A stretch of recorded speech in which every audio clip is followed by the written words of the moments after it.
하나님의 말씀 로마서 14장 19절 말씀 보시겠습니다.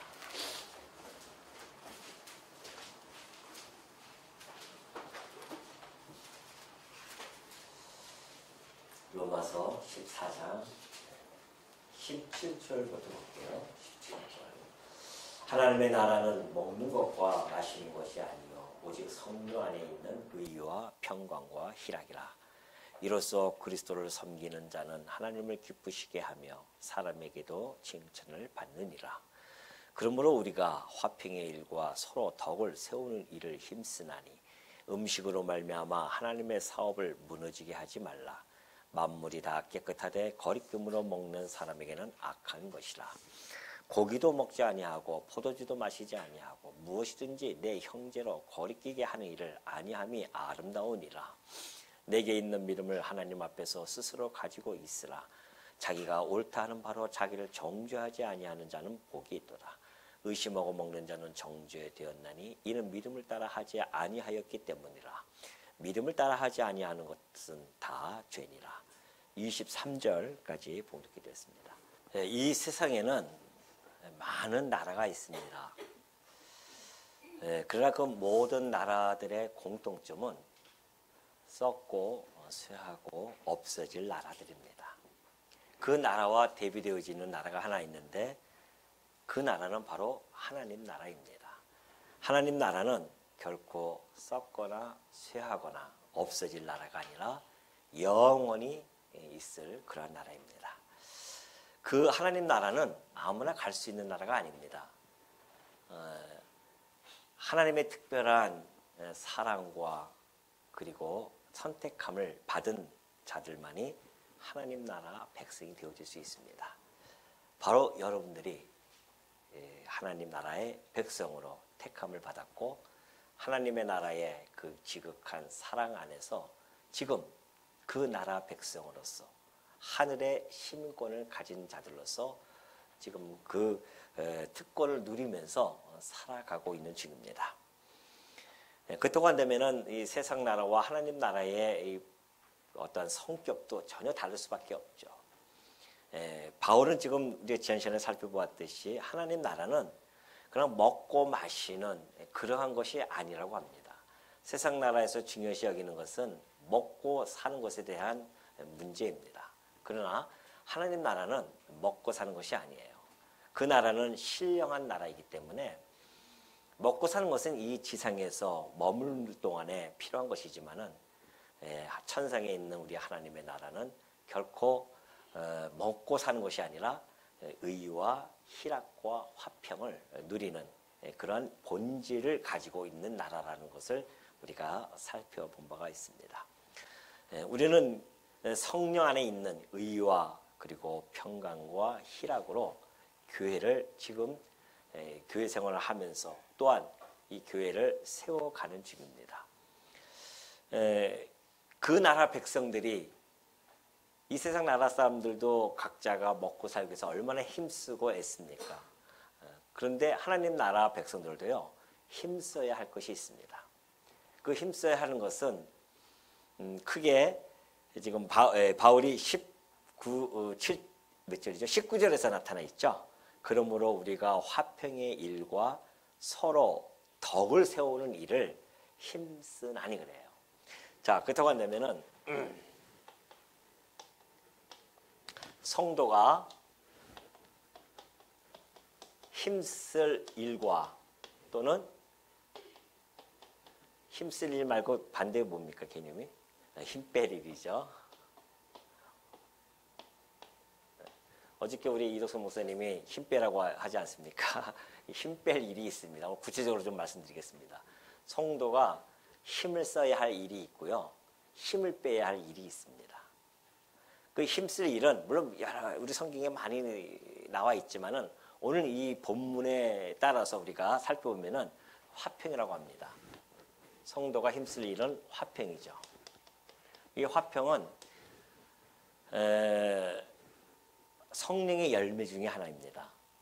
물론 여기 안에 있는 위에 있었던 평강, 희락 이런 것도 다 성령의 열매죠. 그래서 성령 안에 있는 그런 말씀을 하신 겁니다. 그 화평도 성령의 열매 중에 하나죠. 이 화평을 이루어 나가는 것, 이것이 성도가 힘써야 할 일이고요. 두 번째가 바로 덕을 세웁니다. 덕을 세운다고 하는 것은 원어적으로 보면은 어떤 건물을 세워나가는 것을 뜻하거든요. 곧 이것은 성전이라고 할 수 있고요. 또는 그리스도의 몸, 그죠? 그리스도의 몸을 세워나간다. 뭐 같은 맥락 속에서 다 이해가 되어질 수 있는 이야기됩니다. 교회를 세워나가는 일입니다. 덕을 세운다고 하는 것은 교회를 세워간다. 또는 성전을 지어져 간다. 또 그리스도의 몸을 세워간다. 이런 것들이 성경 곳곳에 잘 표현이 되어져 있기 때문에 같은 맥락 속에서 우리가 이해할 수가 있습니다. 그러니까 성도는 화평과 화평에 힘써야 되고 교회를 세워나가는데 힘을 써야 되는 것이 바로 성도가 해야 할 일이에요.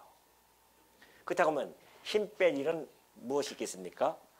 반대 개념으로 보면 쉽게 이해할 수가 있죠. 화평의 반대는 뭘까요? 불화 아니겠어요? 화평을 깨는 거 아닙니까? 불화라든가 또 이 화평이라고 하는 것은 교회를 합력해서 자꾸만 세워나가는 일인데 이것은 자꾸 깨어져서 서로가 나눠지는 것이죠. 그러니까 이 불화가 일어나는 곳에는 반드시 다툼이 있지 않습니까? 다툼으로 일어나는 것이거든요. 다툼 속에서 불화가 자꾸만 나타나는 겁니다. 또 덕을 세우라고 해서 교회를 세워나가는 일을 해야 하는데 교회가 자꾸만 교회가 무너지는 일은 교회가 분열되어지는 거 아니겠습니까? 분열되어진다거나 또는 이 분화되어지는 것, 분쟁이 일어나는 것. 이거 역시 어떠한 미움이라고 하는 이러한 요소로서 이런 미움의 요소들이 교회를 분열시키는 일을 해나가고 있다. 이렇게 반대로 우리가 개념을 세울 수가 있습니다. 그러니까 성도가 힘쓸 일, 힘 뺄 일을 늘 기억하고 있어야 됩니다. 오늘 우리가 이 내용을 좀 살펴보고자 하는 것이죠. 자, 먼저 그러면 화평에 대한 이야기입니다. 바울은 우리가 의와 평강과 희락으로 그리스도를 섬기는 자는 하나님을 기쁘시게 하고 사람에게도 칭찬을 받는다고 했죠. 그러므로 그렇게 하면서 앞에 말씀들을 수식하고 있는 겁니다. 그러므로 우리가 어떻게 하라? 화평의 일에 힘쓰자. 그런 이야기하죠. 조금 아까 우리 찬송가 부르셨잖아요. 장로님이 앞에 나오셔서 같이 인도하시면서 평화 뭐예요? 예? 하나님 주신 선물이에요. 화평이라고 하는 것은 하나님이 주신 선물이다. 당연하죠. 이 세상 지상 나라는 불화와 분열과 다툼이 이 세상을 지배하고 있어요. 맨날 전쟁을 하잖아요. 나라와 나라가 서로 다투고 자기의 이익을 위해서 서로가 죽이고자 하고 전쟁을 일으키고 테러를 일으키고 이것이 세상에서 하는 일들입니다. 세상은 힘쓸 일이 이거예요. 그래서 자기의 이익을 위해서 살아갑니다. 근데 이 하나님의 나라는 전혀 달라요. 오히려 우리 하나님 나라는 그런 것들은 힘을 빼야 되고 힘을 써야 할 일들은 화평입니다. 화평을 힘쓰는 거죠. 하나님이 우리에게 화평을 주셨기 때문에 그렇습니다. 로마서 5장 1절에 보면 우리가 전에 살펴본 내용 아니겠습니까? 바울이 이렇게 표현해 주고 있어요. 그러므로 우리가 믿음으로 의롭다 하심을 받았으니 우리 주 예수 그리스도로 말미암아 그래요. 그리스도로 말미암아 하나님과 화평을 누리자. 그 이야기 뭐예요? 하나님께서 그의 아들을 보내신 목적은 하나님과 우리가 원수가 되어졌었는데 그 원수 되어진 그 길을 터버렸어요. 그리고 없애버리고 거기다가 화목 제물을 하나님이 길을 열어주시면서 그 화목 제물을 통하여 하나님과 우리가 원수가 되어진 것이 아니라 이제는 화목하게 되어졌습니다. 우리가 이 화평이라고 하는 것은 먼저 하나님과의 관계가 이것이 화평의 관계로 이루어지지 아니하면은 교회도 화평의 관계가 이루어질 수 없습니다. 오늘 여러분들이 우리가 교회가 함께 모여서 화평을 추구할 수 있는 것은 하나님과의 그 관계가 화평하게 되어졌기 때문에 하나님과 우리가 지금 화평을 누리고 있기 때문에 가능한 겁니다. 만약에 하나님과의 화평이 이루어지지 못한 분들이 이곳에 계시면은 그것을 깨닫지 못했기 때문에 성도와 성도 간에도 화평을 이룰 수가 없어요. 하나님과 이 복음이라고 하는 것은 화평을 낳게 하는 그런 말씀이란 말이죠. 복된 소식입니다. 그러니까 우리가 복음을 깨달아지면 그 복음으로 인해서 하나님과 화목하게 되어졌음을 우리가 깨닫게 되어지고, 하나님과 화목하게 되어졌다고 한다면 옆에 있는 지체들, 성도들과 화목하게 살아가는 것, 화평하게 되어진 것은 그건 사실은 당연한 일입니다. 그걸 위해서 하나님이 우리를 모아주신 거거든요.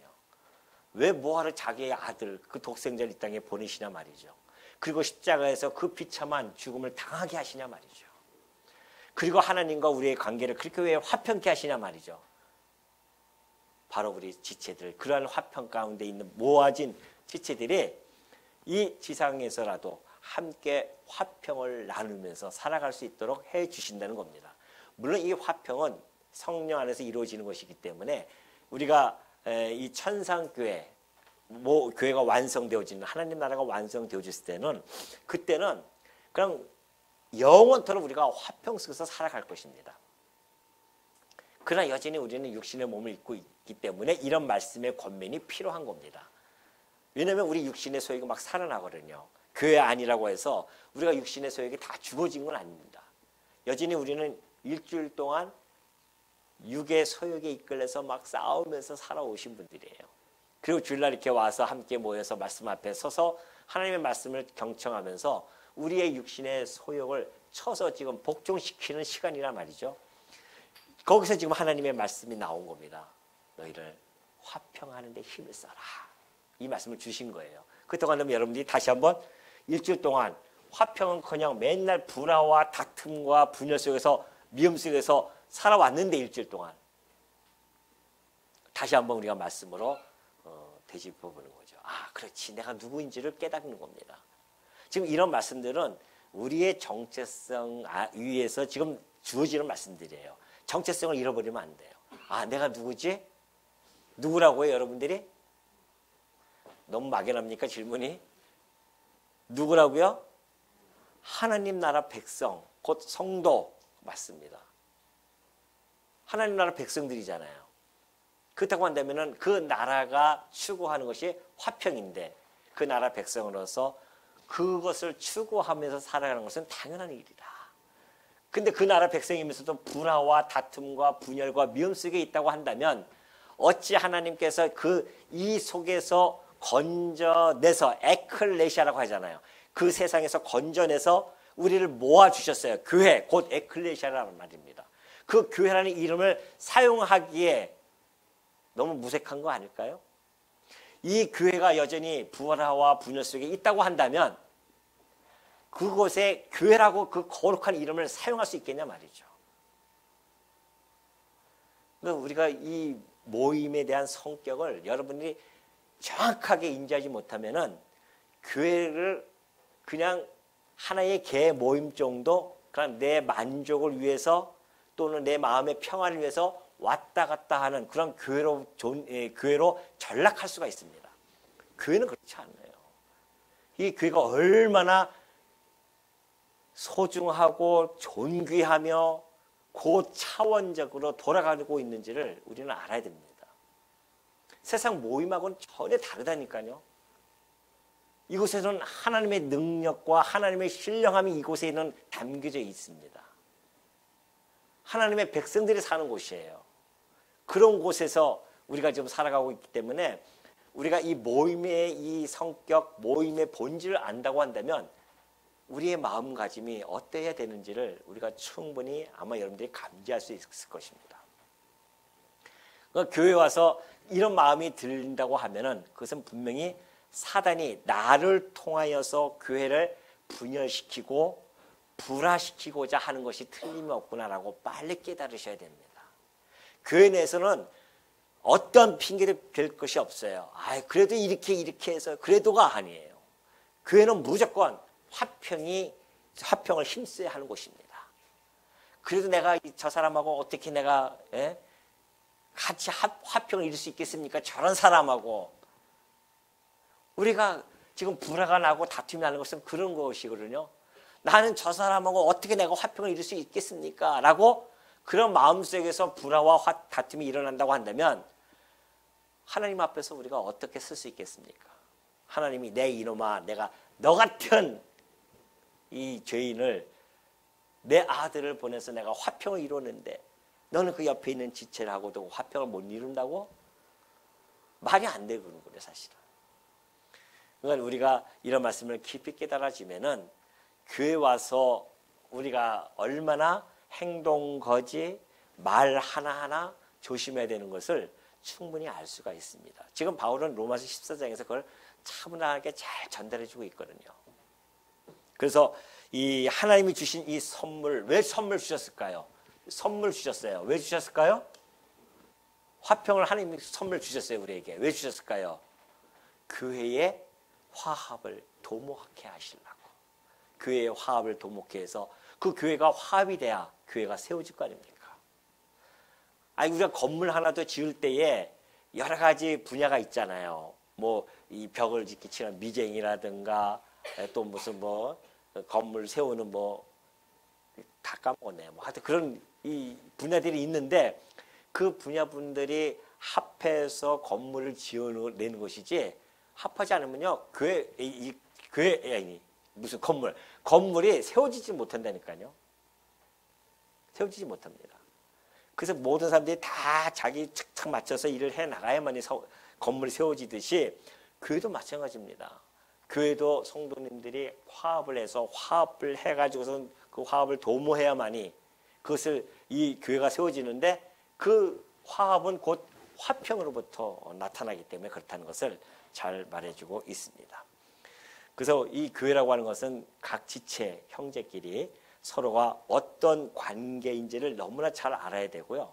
그래서 서로 바른 관계, 그리스도 안에서 이 바른 관계를 유지하는 것이 최우선으로 삼아야 됩니다. 사실 이 교회도 관계거든요. 세상 나라도 물론 관계성에서 많이 이루어가지만은 교회도 마찬가지죠. 성도와 성도 간의 관계. 더 나아가서는 우리가 하나님과 우리의 관계, 그 관계 속에서 우리가 좀 성도 간의 관계를 이어져서 우리가 세워져 가는 것이기 때문에 그렇다는 것을 우리가 알 수가 있습니다. 히브리서 12장 13절도 마찬가지입니다. 그러잖아요. 히브리서 기자도 모든 사람과 더불어 화평함과 하래요. 모든 사람들과 더불어 화평함과 거룩함을 따르라. 이것이 없이는 아무도 주를 보지 못한다. 그 정도입니다. 그만큼 이 화평에 힘써야 된다는 사실. 오늘 이 정도 말씀을 드렸으면 뭐 이제 끝나고 나면 아마 화평이 요새 가득 아마 차 있지 않을까요? 적어도 1시간 정도 우리가 기억을 하고 있어야 되지 않겠습니까?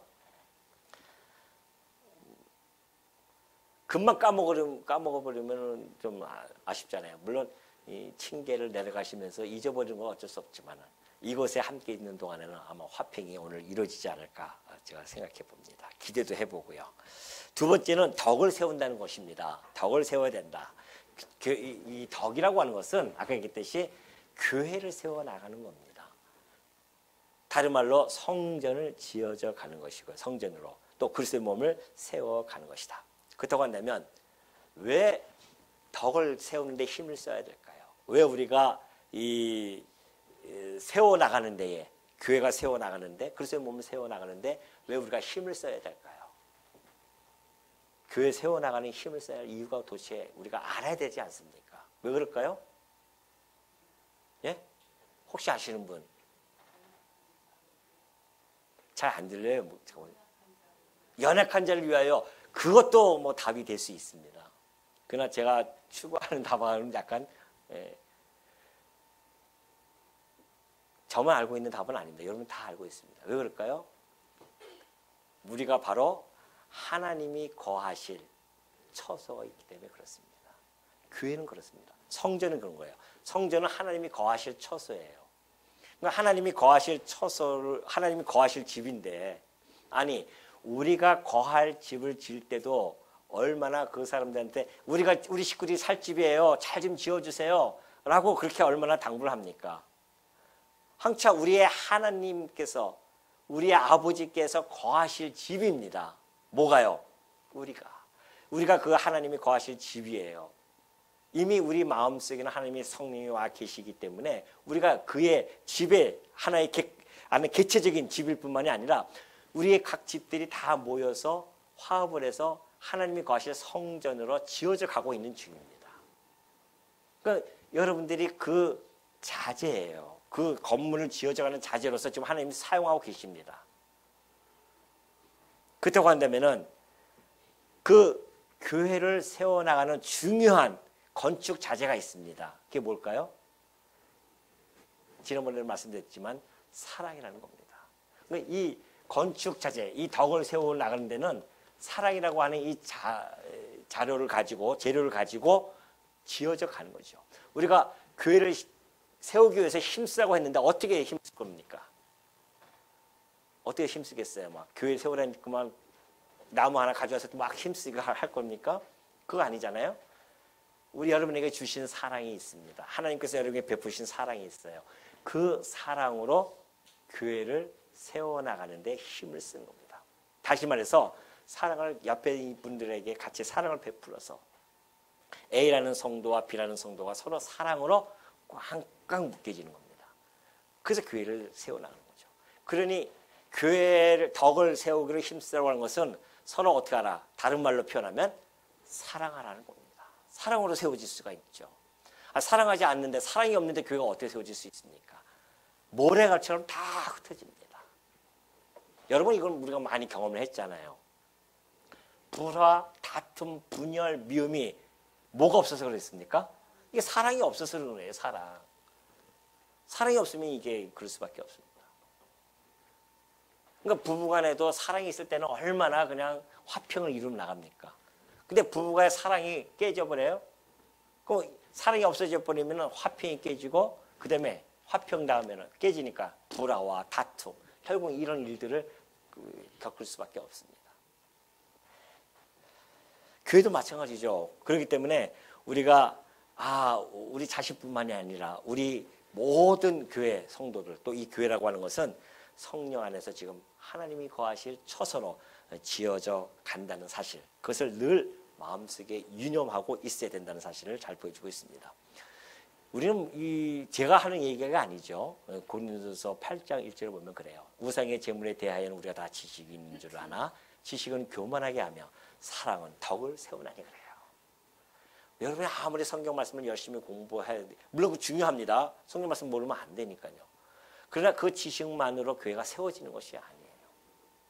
우리는 한번 경험했습니다.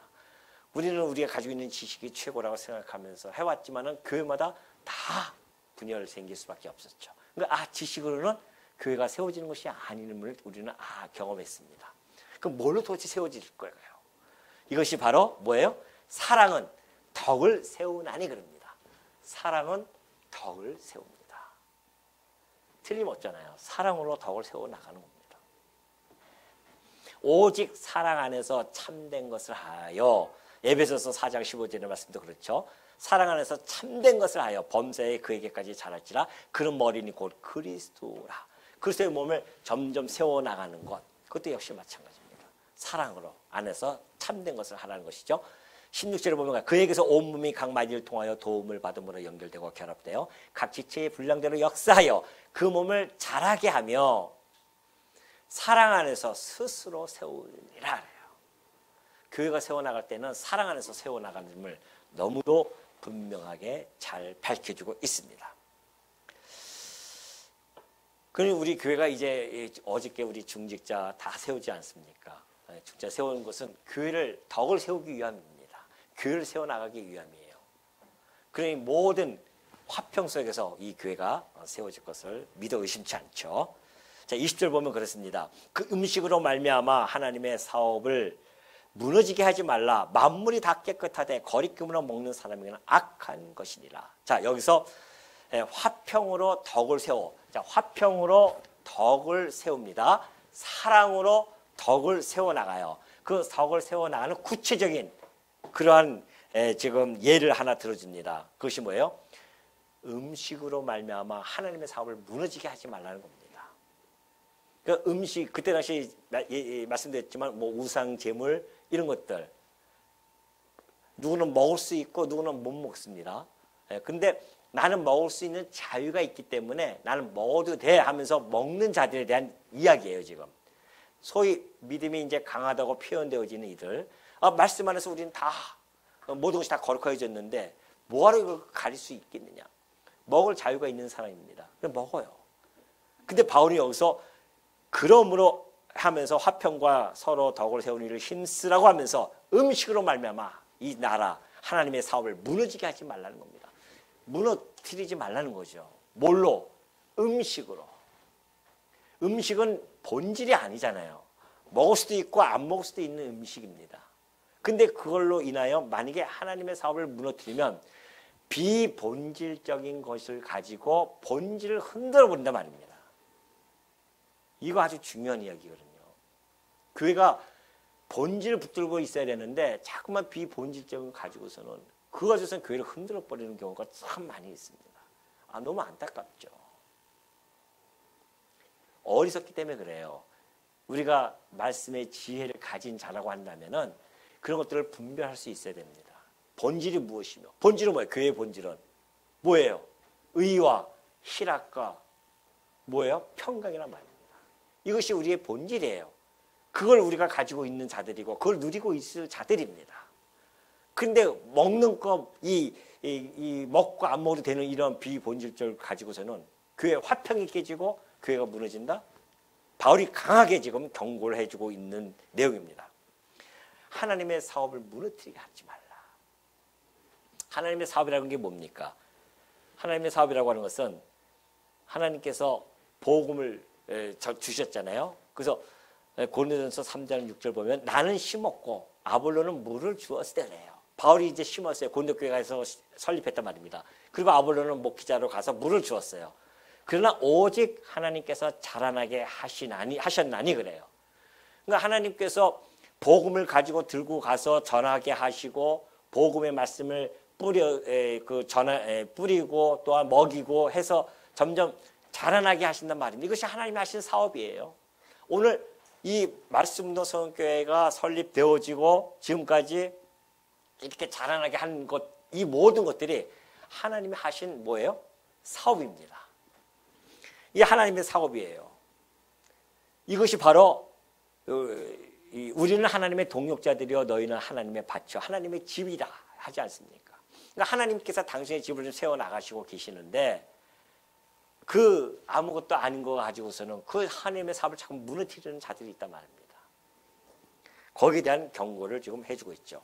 그렇기 때문에 이 성도가 가지고 있는 이 자유라고 하는 것은 화평과 이 조화를 갖다가 깨트리지 않는 한에서 그 자유를 누리는 거예요.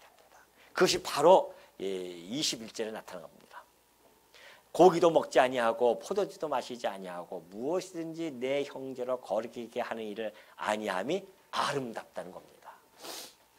우리가 교회 내에서 하는 일들 중에 아름다운 일들이 참 많이 있죠. 그 중에 하나가 내 자유에 대한 절제입니다. 그것이 얼마나 아름다운지 몰라요.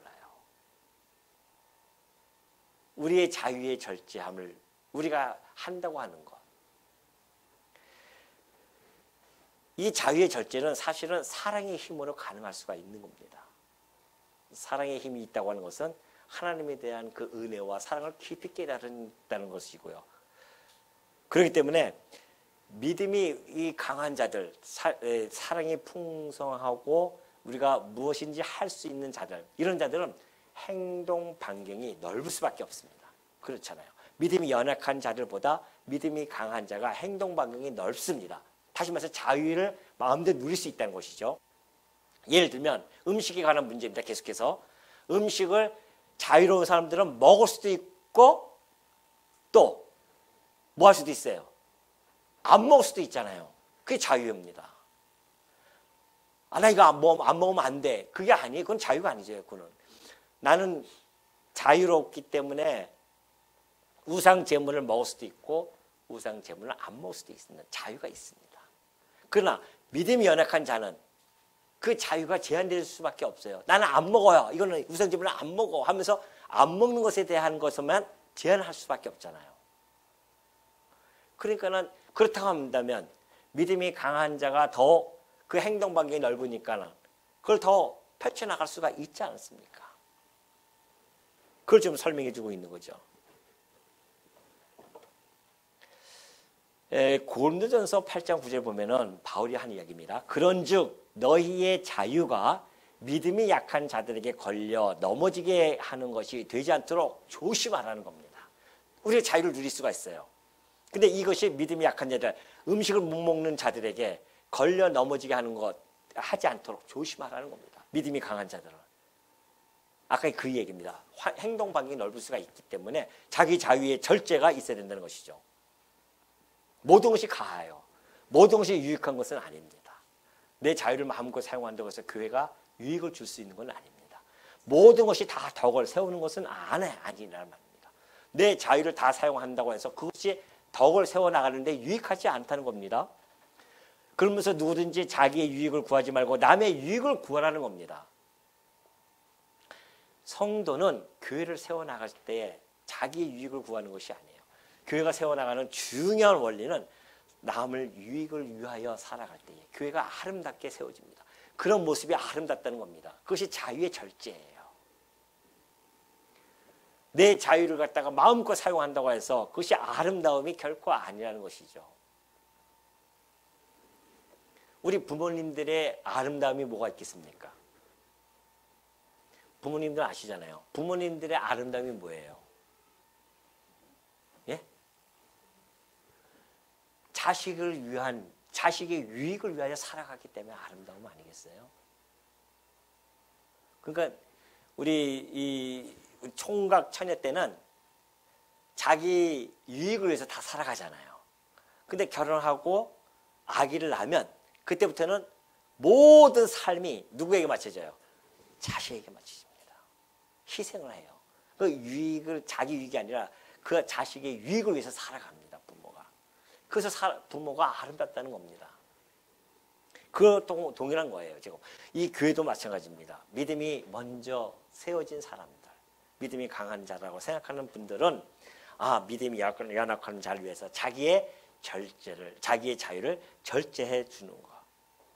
어느 정도 절제, 남의 유익을 구하라. 여러분 그런 얘기 한 번쯤 다 들으셨죠? 뭐 다 아는 얘기일 겁니다. 어떤 분이 우스갯소리입니다. 천국에 갔다 왔다지 않습니까? 천국에 가서 보니까는 지옥과 천국이 똑같이 팔들이 다 이렇게 빳빳해 있다는 거 아니겠어요? 그 밥을 어떻게 먹냐 했더니만은 지옥에서는 막 자기가 먹으려고 막 하는데 뭐 숟갈이 닿나 이게 안 되니까 막 던지고 막 난리 났다는 거 아닙니까? 근데 천국 갔더니만 자기 유익이 아니라 다른 사람의 유익을 위해서 당신 한 입, 형제 한 입, 그러니까 이쪽에서도 형님, 형제 한 입 해가지고 서로가 팔을 뻗은 상태에서 계속 서로 먹여주니까 자기 유익이 아니라 남의 유익을 위해서 살아가니까 얼마나 자기도 유익이 오냐, 뭐 이런 우스갯소리가 있었습니다. 비록 우스갯소리지만 우리가 한 번쯤은 되새겨볼 수 있는 그러한 말씀, 그런 이야기가 아닐 수 없습니다. 그래서 바울이 한 이야기가 고린도전서 8장 13절의 이야기입니다. 그러므로 결론적으로 만일 음식이 내 형제를 실족하게 한다면 내 이 자유가 절제하지 못하고 내 마음대로 사용되어져서 내 형제를 실족하게 한다면 그런 이야기입니다. 나는 영원히 고기를 먹지 아니하여 내 형제를 실족하지 않게 하겠다는 거 아니겠습니까? 자기의 자유의 절제가 얼마나 강력하게 작동이 되어지는지 고기 먹어야 되잖아요. 그죠? 근데 그 고기를 먹지 아니하겠답니다. 언제까지? 영원토록. 누굴 위해서? 자기 위해서가 아니에요, 지금. 난 채식주의자니까 뭐 그렇게 하겠다. 그런 얘기가 아닙니다, 지금. 그건 전혀 다른 이야기입니다. 내 형제를 실족하지 않게 하기 위해서. 바울은 도대체 그 형제가 무엇이길래? 그 형제와 어떤 관계이길래 이렇게 자기 영원토록 자기가 하고 싶은 일을 하지 않는 이러한 자유의 절제를 이야기할 수 있겠냐 말이죠. 그 형제가 누굽니까?